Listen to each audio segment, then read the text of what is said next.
اللہ الرحمن الرحیم قال اللہ تبارک و تعالی فی القرآن المجید والفرقان الحمید فلما بلغ معه السعی قال یا بنی انی اری فی المنام انی اذبحک فانظر ماذا تری قال یا ابت افعل ما تؤمر ستجدنی ان شاء اللہ من الصابرین۔ قرآن مقدس کی آیت کریمہ ہے۔ قربانی کے سلسلے میں درود پاک پڑھ لیجیے۔ اللہم صلی علی سیدنا محمد وعلی آل سیدنا محمد واصحاب سیدنا محمد وبارک وسلم صلاۃ و سلام علیک یا رسول اللہ صلی اللہ تعالی علیہ وسلم۔ حضرت ابراہیم علی نبینا علیہ الصلاۃ والتسلیم کو خواب آیا، اسی کی تعبیر قرآن مقدس نے بیان فرمائی۔ فلما بلغ معه السعی، پھر جب وہ کام کے قابل ہو گیا، یعنی کون؟ یہ حضرت ابراہیم علیہ نبینا علیہ الصلاۃ والسلام۔ ایک روایت میں تو یہ آیا کہ 7 سال کی عمر میں، اور ایک روایت میں آیا ہے 13 سال کی عمر میں، تو 12 سال کی عمر میں بالغ بھی۔ جب حضرت ابراہیم علیہ نبینا علیہ الصلاۃ والسلام بالغ ہوئے ایک روایت کے مطابق، اور ایک روایت کے مطابق نابالغ، تو اس وقت رب تبارک و تعالی نے حضرت ابراہیم علیہ نبینا علیہ الصلاۃ والسلام کو حکم دیا فلما بلغ معه السعی، پھر جب وہ کام کے قابل ہو گیا، کون؟ حضرت اسماعیل علیہ نبینا علیہ الصلاۃ والسلام۔ قال یا بنی انی اری، حضرت ابراہیم علیہ نبینا علیہ الصلاۃ والسلام نے اپنے بیٹے سے فرمایا کہ اے بیٹے، انی اری فی المنام، کہ میں نے تجھے خواب میں دیکھا، کیا کرتے ہوئے؟ انی اذبحک، کہ میں تجھے ذبح کر رہا ہوں۔ فانظر ماذا تری، اے اسماعیل اب تو بتا کہ تیری کیا رائے ہے۔ آیت کا مفہوم بتا رہا ہوں۔ قال یا ابت افعل ما تؤمر ستجدنی ان شاء اللہ من الصابرین، کہ حضرت اسماعیل علیہ نبینا علیہ الصلاۃ والسلام نے ابا جی کی بارگاہ میں عرض کی کہ آپ کیجئے جس بات کا رب تبارک و تعالی نے آپ کو حکم دیا ہے، انشاءاللہ تعالی آپ مجھے صابرین میں سے پائیں گے۔ تو اسی آیت کریمہ کے مطابق یہ قربانی ہم کرتے ہیں، اور جو حجاج کرام جو کنکریاں مارتے ہیں اس کی حقیقت کیا ہے؟ وقت تو بہت کم ہے، بتانے کے لیے وقت نہیں ہے، میں مختصر بتا دوں اس کی حقیقت کیا ہے۔ اس کی حقیقت یہ ہے کہ حضرت ابراہیم علیہ نبینا علیہ الصلاۃ والسلام جب وادی مینا کی طرف اپنے بیٹے حضرت اسماعیل کو قربانی کرنے کے لیے لے گئے، قربان گاہ میں پہنچے تو وہاں پر شیطان مردود پہنچا، اور وہاں پر بھی بہکایا، بہکانے کی کوشش کی۔ کس نے؟ شیطان مردود نے۔ کس کو؟ حضرت ابراہیم علیہ نبینا علیہ الصلاۃ والسلام کو۔ تو اس وقت جو ہے جمرہ عقبہ پر حضرت ابراہیم علیہ نبینا علیہ الصلاۃ والسلام نے 7 کنکریاں ماری۔ کتنی؟ پہلے والی، اور اس کے بعد دوسرے مرتبہ جمرہ ثانیہ پر 7 کنکریاں ماری۔ اس کے بعد تیسری مرتبہ جمرہ کبریٰ پر 7 کنکریاں ماری۔ 1 7 7 2 7 14 اور 3 7 21۔ تو حجاج کرام جو کنکریاں وہاں پر ڈالتے ہیں اس کی حقیقت یہی ہے کہ شیطان کو حضرت ابراہیم علیہ نبینا علیہ الصلاۃ والسلام نے وہاں پر بھی ذلیل و رسوا کیا اور خار کیا، زمین میں دبا دیا۔ یہ اس کی حقیقت ہے۔ کل ملا کر کے ایک مسئلہ میں واضح کر دوں۔ مسئلہ یہ ہے کہ 9ویں ذی الحجہ کی فجر سے لے کر کے 13ویں کی عصر تک آپ کو تکبیر تشریق کرنی ہے، تکبیر تشریق پڑھنی ہے۔ اللہ اکبر لا الہ الا اللہ اللہ اکبر وللہ الحمد 1 مرتبہ کہنا واجب ہے، اور 3 مرتبہ مستحب ہے۔ ہر فرض نماز کے بعد، فرض نماز سے فوراً فارغ ہونے، سلام پھیرنے کے فوراً بعد آپ نے یہ تکبیر کہنی ہے۔ یاد رکھنا، یہ کیا نا 9ویں ذی الحجہ کی فجر سے لے کر 13ویں کی عصر تک یہ تکبیر آپ کو کہنا ہے۔ اور اسی کے ساتھ ساتھ میں جو قربانی کرنے والے حضرات ہیں، جو صاحب جو مالک نصاب ہیں، اور مالک نصاب کے لیے میں نے پہلے بھی بتایا تھا، اس کے لیے ہولن ہول سال کا گزرنا شرط نہیں ہے، بلکہ ایام قربانی میں اگر آپ کے پاس اتنا مال آ جاتا ہے جس پر قربانی جو ہے کرنا واجب ہو جاتی ہے، تو آپ کو قربانی کرنا ہے۔ اگر نہیں کریں گے تو گنہگار ہوں گے۔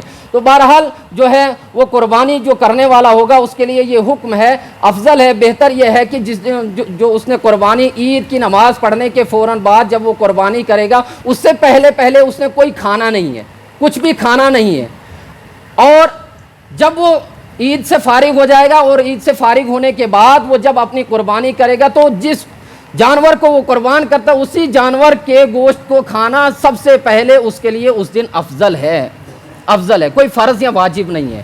بہرحال اور دوسرے کافی لوگ یہ سوال کرتے ہیں کہ ہم نے پچھلے سال ماں باپ کے نام سے قربانی کی، کیا اب ہم کس کے نام سے کریں گے؟ تو اس کے لیے یہ حکم ہے کہ سب سے پہلے آیا ہے، فقہاء کرام نے بیان فرمایا کہ جو مالک نصاب ہے، جس کے پاس مال ہے، جس کے پاس دولت ہے، تو اس کو کرنا جو ہے واجب ہے، وہ اس کو اپنے ماں باپ کے نام سے کرنا واجب نہیں ہے، بلکہ جس کے پاس مال ہے، جو بینک بیلنس کا مالک ہے، اسی شخص کو کرنا ہے۔ اگر وہ نہیں کرتا ہے تو اس نے تو اوروں کے سر سے جو کام اتارنا تھا وہ تو اتار لیا، مگر خود گنہگار رہے گا وہ، لہٰذا ایسا کام نہیں کرنا ہے۔ پہلے خود اگر کسی کو معلومات نہیں ہے وہ معلومات کرے، انشاءاللہ تعالی ہم جو ہے آپ کو فون کے ذریعے سے بھی بتائیں گے۔ ٹائم ہو چکا ہے، بہرحال ایک اعلان یہ سماعت فرمائے کہ بروز جمعرات عید الاضحیٰ کی نماز عیدگاہ شیخ محلے میں ادا کی جائے گی، اگر بشرط موسم اگر صاف رہا اور اگر بارش وغیرہ ہوئی تو اس صورت میں جو ہے عید کی نماز یہیں پر ادا کریں گے، اور عید کی نماز کا وقت جو ہے وہ 7:30 بجے ہے۔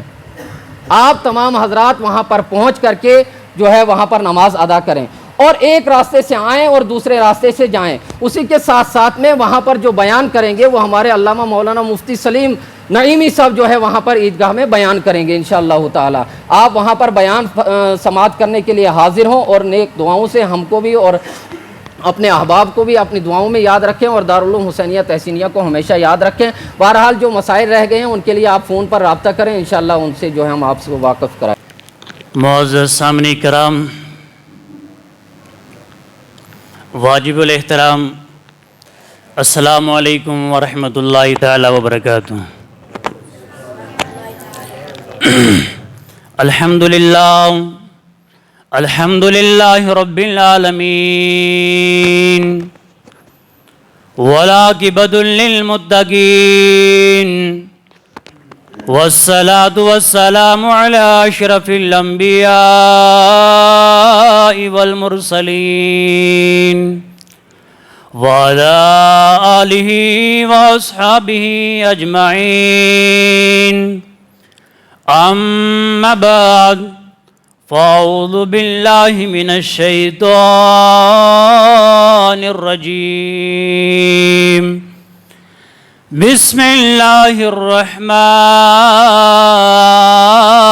الرحیم، واتخذ اللہ ابراہیم خلیلا، صدق اللہ العلی العظیم، وصدق رسولہ النبی الامین الکریم، ونحن على ذلك لمن الشاہدین والشاکرین، والحمد للہ رب العالمین۔ آئیے حضرات، سب سے پہلے آقا نامدار، مدینے کے تاجدار، دونوں عالم کے مالک و مختار، حضور احمد مجتبیٰ جناب محمد مصطفیٰ صلی اللہ تعالیٰ علیہ وسلم کی بارگاہ بے کس پناہ میں درود پاک کا ہدیہ پیش کیجیے، پڑھے باواز بلند، صلی اللہ علیہ یا رسول اللہ، وسلام علیکہ یا حبیب اللہ، صلی اللہ علیہ یا رسول اللہ، وسلام علیہ۔ آگے والی صفحے پر کیجیے پہلے، باللہ صلی اللہ علیہ یا رسول اللہ، وسلام علیکہ یا حبیب۔ عاشق و شوق پر درود حضور، دم بدم یاد کر درود حضور صلی اللہ علیہ یا رسول اللہ وسلام علیکہ حبیب وچ ملائک پارانچ بر آسمان بے شمس و قمر درود حضور صلی اللہ علیہ یا رسول وسلام علیکہ یا حبیب اللہ بر محمد پاران خدائے قدوس بوز شام و سحر درود حضور صلی اللہ علیہ یا رسول اللہ وسلام علیکہ یا حبیب یت وظیفہ پرک وظیفہ بوز پرت وظیفہ کچو سر درود حضور صلی اللہ یا رسول اللہ وسلام علیکہ یا حبیب تشفاعت کنی رسول اکرم ایسی عظمت دلس درود حضور صلی اللہ علیہ یا رسول وسلام علیکہ یا حبیب یس مریض لا علاج ایس گومود تس چھدائی دن دوا درود حضور اللہ صلی اللہ علیہ رسول اللہ وسلام علیکہ یا حبیب اللہ اللہ صلی اللہ علیہ رسول اللہ وسلام علیکہ یا حبیب صلی اللہ علیکہ یا رسول اللہ وسلام علیکہ حبیب اللہ وبارک وسلم صلی علیہ الصلوۃ والسلام علیکہ یا رسول اللہ صلاۃ و سلام علیکہ یا حبیب اللہ صلاۃ و سلام علیکہ یا نبی اللہ وعلی آلک و اصحابک سیدی یا رسول اللہ صلی اللہ تعالی علیہ وسلم۔ اللہ تبارک و تعالیٰ کا لاکھ لاکھ شکر احسان ہے جس رب العالمین نے ہم سب کو یہاں جمع ہونے کی توفیق فرمائی۔ اللہ تعالیٰ سے دعا ہے اللہ تعالیٰ ہمارا یہاں جمع ہونا اپنی بارگاہ میں قبول فرمائے۔ خطبہ مسنونہ کے بعد میں نے جس آیت کریمہ کی تلاوت کی، رب تبارک و تعالیٰ قرآن مقدس میں ارشاد فرماتا ہے وَاتَّخَذَ اللَّهُ إِبْرَاهِيمَ خَلِيلًا وَاتَّخَذَ اللَّهُ إِبْرَاهِيمَ خَلِيلًا، اور اللہ نے اپنا گہرا دوست حضرت ابراہیم علیہ السلام کو بنایا۔ آج ذی الحجہ کی 4 تاریخ ہے اور عید الاضحیٰ کا دن بھی قریب ہے، اور اس مہینے کو یعنی ذی الحجہ کو حضرت ابراہیم علیہ السلام نے اس مہینے میں بہت کچھ کیا۔ اسی لیے آج میں نے حضرت ابراہیم علیہ السلام کی سیرت پر کچھ باتیں کہوں گا۔ حضرت ابراہیم علیہ السلام کون ہے؟ تو قرآن کہتا ہے وَاتَّخَذَ اللَّهُ إِبْرَاهِيمَ خَلِيلًا، یعنی حضرت ابراہیم علیہ السلام اللہ تبارک و تعالیٰ کے دوست ہیں۔ اور حضرت ابراہیم علیہ السلام کا ظہور، یعنی جب حضرت ابراہیم علیہ السلام کی ولادت ہوئی، حضرت آدم علیہ السلام کے بعد 3337 سال کے بعد آپ کا ظہور ہوا، یعنی حضرت آدم کے بعد حضرت ابراہیم کا جو ظہور ہوا 3337 سال کے بعد ہوا۔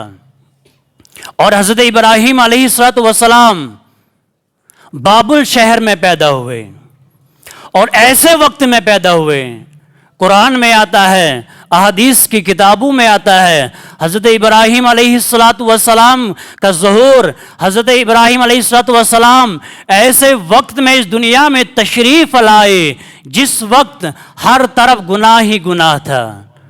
کوئی سورج کی پوجا کر رہا تھا، کوئی چاند کی پوجا کر رہا تھا، کوئی بتوں کی پوجا کرتا تھا، کوئی نمرود کی پوجا کرتا تھا۔ ایسے وقت میں حضرت ابراہیم علیہ السلام کا ظہور ہوتا ہے۔ حضرات محترم، سب سے پہلے حضرت ابراہیم علیہ السلام جب پیدا ہوئے، پیدا ہونے کے کچھ سالوں کے بعد آپ نے لوگوں کو سمجھانا شروع کیا، لوگوں کو کہا اے لوگو ایک اللہ کی عبادت کرو، ان بتوں میں کچھ نہیں رکھا ہوا ہے۔ لیکن وہ لوگ نہ سمجھے، حضرت ابراہیم علیہ السلام کا مذاق اڑانے لگے، اور حضرت ابراہیم علیہ السلام کو طرح طرح سے پریشان کرنے لگے۔ ایک دن کا واقعہ ہے، حضرت ابراہیم علیہ السلام جس قوم میں آئے تھے اس قوم کا ایک دن مقرر تھا۔ اس دن وہ تمام لوگ مل کر ایک میلے میں جاتے تھے اور وہاں خوشیاں مناتے تھے۔ اس واقعے کو بغور سننا، اور بہت پیارا واقعہ، اور یہ قرآن حدیث کی نچوڑ میں ہے۔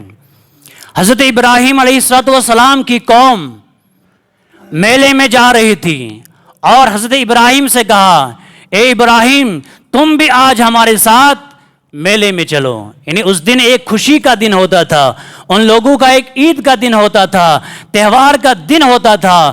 اس دن وہ لوگ شراب پیتے تھے، اس دن وہ لوگ بتوں کی پوجا کرتے تھے، اس دن وہ لوگ طرح طرح کے خرافات کرتے تھے۔ حضرت ابراہیم علیہ السلام کو جب پتا چلا کہ یہ لوگ وہاں گناہ کریں گے، یہ لوگ وہاں شرک کریں گے، یہ لوگ وہاں بڑے بڑے گناہ کریں گے، تو حضرت ابراہیم علیہ السلام نے انکار کر دیا کہ میں تمہارے ساتھ نہیں جا سکتا، کیونکہ میں گناہ نہیں کر سکتا۔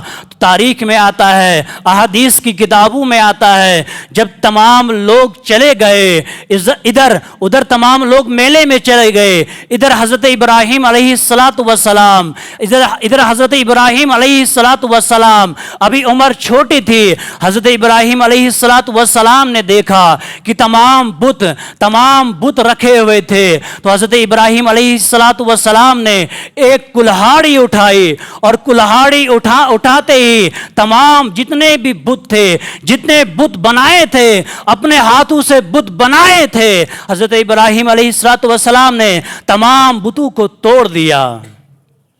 توڑنے کے بعد حضرت ابراہیم علیہ السلام نے جو بڑا بت تھا اسے نہیں توڑا، جو بڑا بت تھا اسے نہیں توڑا۔ جب وہ لوگ واپس آئے اور اس بڑے بت کے اوپر حضرت ابراہیم علیہ السلام نے کلہاڑی رکھ دی۔ جب لوگ میلے سے واپس آئے اور دیکھا کہ بتوں کا ستیہ ناش ہو گیا ہے، تمام بت بکھرے ہوئے ہیں، تمام بتوں کو کسی نے توڑ دیا ہے، تو ان لوگوں نے تلاش کرنا چاہا کہ کس نے توڑا، ان بتوں کو کس نے توڑا۔ تو تمام لوگوں نے کہا کہ ابراہیم علیہ ابراہیم میلے میں نہیں آئے تھے، ضرور یہ ابراہیم علیہ السلام نے توڑا ہوگا۔ تو نمرود نے حضرت ابراہیم، یہ نمرود بڑا خطرناک بادشاہ تھا، بڑا ظالم بادشاہ تھا۔ دنیا میں 4 ایسے بادشاہ گزرے ہیں جنہوں نے پوری دنیا پر حکومت کی ہے. ان میں سے 2 مسلمان تھے اور 2 کافر تھے. مسلمانوں میں حضرت سلیمان علیہ السلام جنہوں نے پوری دنیا پر حکومت کی ہے, اور دوسرے حضرت سکندر رضی اللہ تعالیٰ عنہ ہے. انہوں نے بھی پوری دنیا پر حکومت کی ہے. اور کافروں میں جو ہے وہ ہے فرعون, وہ ہے نمرود. اس نے بھی پوری دنیا پر حکومت کی ہے. ایک اور بادشاہ ہے جس کا نام میرے ذہن میں نہیں ہے, اس بادشاہ نے بھی پوری دنیا پر حکومت کی ہے. اب نمرود کے جو حواری تھے, نمرود کے جو پجاری تھے, نمرود کے جو ماننے والے تھے, تمام لوگ آئے, نمرود کی بارگاہ میں آئے اور پہلے سجدہ کیا. کیونکہ جو نمرود تھا یہ اپنے آپ کو خدا مانتا تھا, یا اپنے آپ کو خدائی دعویٰ کرتا تھا, کہتا تھا میں سب سے بڑا ہوں, میں سب سے بڑا ہوں, مجھے سجدہ کیا کرو. تو نمرود علیہ السلام, نمرود کی بارگاہ میں تمام لوگ آئے اور کہا کہ ہمارے بتوں کو حضرت ابراہیم علیہ السلام نے توڑا ہے. ہمارے بتوں کو, جتنے بت تھے تمام بتوں کو حضرت ابراہیم علیہ السلام نے توڑا ہے. تو نمرود نے حضرت ابراہیم علیہ السلام کو بلایا. جب حضرت ابراہیم علیہ السلام آنے کے بعد حضرت ابراہیم علیہ السلام نے نمرود کو سجدہ نہیں کیا. پہلے جو بھی نمرود کے دربار میں آتا, جو بھی نمرود کے پاس آتے ہی سب سے پہلے وہ نمرود کو سجدہ کرتا تھا. جب ابراہیم علیہ السلام آئے تو حضرت ابراہیم علیہ السلام نے نمرود کو سجدہ نہیں کیا. تو نمرود نے کہا اے ابراہیم تو نے مجھے سجدہ کیوں نہیں کیا؟ تو ابراہیم علیہ السلام نے فرمایا, کیا ارشاد فرمایا سنو ذرا. ابراہیم علیہ السلام نے فرمایا اے نمرود میں تمہیں کیوں سجدہ کروں؟ میں اس ذات کو سجدہ کرتا ہوں جس نے ساری کائنات کو بنایا ہے. کس ذات کو؟ میں اس ذات کو سجدہ کرتا ہوں جس نے ساری کائنات کو بنایا ہے. اور ابراہیم علیہ السلام نے فرمایا میں اس کو سجدہ کرتا ہوں جو مارتا ہے, میں اس کو سجدہ کرتا ہوں جو زندہ کرتا ہے. جو نمرود تھا یہ بڑا شیطان تھا, بڑا فریبی تھا, بڑا مکار تھا. تو نمرود نے کہا یہ کام تو میں بھی کرتا ہوں. نمرود نے چلاک تھا نا, شیطانیت بری تھی اس بندے کے اندر. تو نمرود نے 2 بندوں کو بلایا. ایک وہ بندہ بلایا جسے پھانسی ہونے والی تھی, ایک اس بندے کو بلایا جسے کچھ دنوں کے بعد پھانسی ہونے والی تھی. تو نمرود نے کہا میں نے اسے آزاد کر دیا. اور ایک اس بندے کو بلایا جسے جو رہا ہونے والا تھا اور اسے پھانسی لگا دی. تو نمرود نے کہا دیکھو میں بھی تو زندہ رکھتا ہوں, میں بھی تو زندہ کرتا ہوں, میں بھی تو مارتا ہوں. تو حضرت ابراہیم علیہ السلام نے کیا جواب دیا؟ قرآن نے اس کا نقشہ کھینچا ہے. حضرت ابراہیم علیہ السلام نے فرمایا اے نمرود اگر تو اپنے آپ کو خدا مانتا ہے, اگر اپنے آپ کو خدائی کا دعویٰ کرتا ہے تو میرا رب سورج کو پورب سے نکالتا ہے, تو پچھم سے نکال کر دکھا دے. تو جب یہ سنا نمرود مردود جلال میں آیا, غصے میں آیا. حضرت ابراہیم سے پوچھا اے ابراہیم تم نے ہمارے بتوں کو کیوں توڑا؟ تم نے ہمارے بتوں کو کیوں توڑا؟ ان پر کیوں ظلم کیا؟ تو حضرت ابراہیم علیہ السلام نے فرمایا وہ بت تمہارے کیا لگتے ہیں؟ تو نمرود نے کہا وہ ہمارے معبود ہے, ہم ان کی عبادت کرتے ہیں, وہ ہمارے خدا ہے, وہ ہماری پریشانی کو دور کرتے ہیں, وہ ہمارے ہر کام آتے ہیں. تو حضرت ابراہیم علیہ السلام نے فرمایا حضرت ابراہیم علیہ السلام نے کیا خوب جواب دیا، سننا ذرا جواب۔ حضرت ابراہیم علیہ السلام نے فرمایا، اے نمرود، تمام بت ٹوٹے ہوئے ہیں، ایک بت باقی ہے اور اس کی سر پر، اس کے کاندھے پر کلاڑی ہے، ہو سکتا ہے اسی بت نے تمام کو توڑ دیا ہو۔ تو نمرود اور اس کے دربار میں جو بیٹھے ہوئے تھے، جو باقی لوگ تھے، انہوں نے کیا کہا، اے ابراہیم، بھلا بت، بھلا پتھر کیسے کسی کو توڑ سکتا ہے؟ تو حضرت ابراہیم علیہ السلام نے جواب دیا، جب پتھر کسی کو توڑ نہیں سکتا، جب پتھر کچھ دے نہیں سکتا، جب پتھر کچھ کر نہیں سکتا، تو اس پتھر کی کیوں عبادت کرتے ہو؟ ارے عبادت کرنی ہے، عبادت اس کی کرو جس نے پتھر کو بنایا، عبادت کرنی ہے، سورج کی عبادت مت کرو بلکہ اس کی عبادت کرو جس نے سورج کو بنایا، عبادت کرنی ہے، چاند کی عبادت مت کرو بلکہ جس نے چاند کو بنایا ہے اس کی عبادت کرو۔ اب جب یہ جواب سنا حضرت ابراہیم علیہ السلام کا، سلیم فین آن کرنا ہے، حضرت ابراہیم علیہ السلام کا جب یہ پیارا جواب سنا، سارے خاموش ہو گئے، اب ان کے پاس کوئی راستہ نہ رہا، اب بات کرنے کے لائق کوئی نہ رہے، تو انہوں نے حضرت ابراہیم علیہ السلام کو قید کر دیا۔ اس واقعے کو صحیح سے سننا تاکہ سمجھ آ جائے۔ حضرت ابراہیم علیہ السلام کو قید خانے میں ڈال دیا۔ اب جب قید خانے میں بند کر دیا تو اب لوگوں نے سوچا، اب نمرود اور اس کے جو ماننے والے تھے تمام نے مشورہ کیا، کوئی کسی نے کہا حضرت ابراہیم علیہ السلام کو قتل کر دیا جائے، کسی نے کہا حضرت ابراہیم علیہ السلام کو پھانسی پر چڑھا دیا جائے، کس طرح مشورے دیے، لیکن آخر میں ایک بندہ آیا، اس نے کہا حضرت ابراہیم علیہ السلام کو آگ میں ڈالا جائے، اور اسی بات پر سب متفق ہو گئے۔ جب یہ بات طے ہو گئی، اس کے بعد کیا ہوتا ہے، نمرود نے حکم دیا، تمام لوگوں سے کہا، اے لوگو جاؤ لکڑیاں اکٹھی کرو۔ اس واقعے کو بغور سننا، ایمان تازہ ہو جاتا ہے۔ نمرود نے کہا، اے لوگو جاؤ لکڑیاں اکٹھی کرو۔ تاریخ میں آتا ہے، احادیث کی کتابوں میں آتا ہے، 40 دن تک لگاتار لوگوں نے لکڑیاں اکٹھا کی۔ لکڑیاں اکٹھا کرنے کے بعد لکڑیوں کو جب آگ لگائے، احادیث میں آتا ہے، کتابوں میں آتا ہے، یہ آگ اتنی خطرناک تھی، آگ اتنی بھیانک تھی کہ اوپر سے جو پرندے گزرتے تھے وہ پرندے جل کر راکھ ہو جاتے تھے۔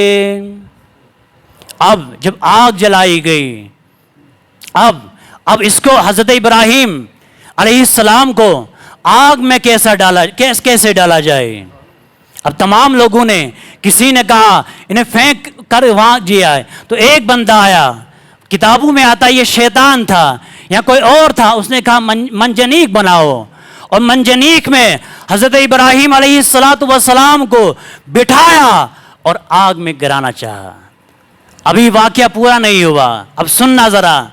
اب حضرت ابراہیم علیہ السلام کو جب منجیق میں بٹھایا، اب آگ میں جانے والے ہی تھے، ادھر حضرت جبریل علیہ السلام حضرت ابراہیم علیہ السلام کی بارگاہ میں آئے اور کہا، اے جبریل، اے ابراہیم حکم کرو، سنو ذرا، اے ابراہیم حکم کرو، ہم اس آگ کو ابھی بجھا دیں گے۔ میکائیل علیہ السلام بھی آئے، پانی والا فرشتہ بھی آیا، کہا اے ابراہیم حکم کرو، ہم اس آگ کو ابھی بجھا دیں گے۔ تو حضرت ابراہیم علیہ السلام نے کیا خوب جواب دیا، کیا پیارا جواب دیا، کہا جانتا ہے میرا وہ رب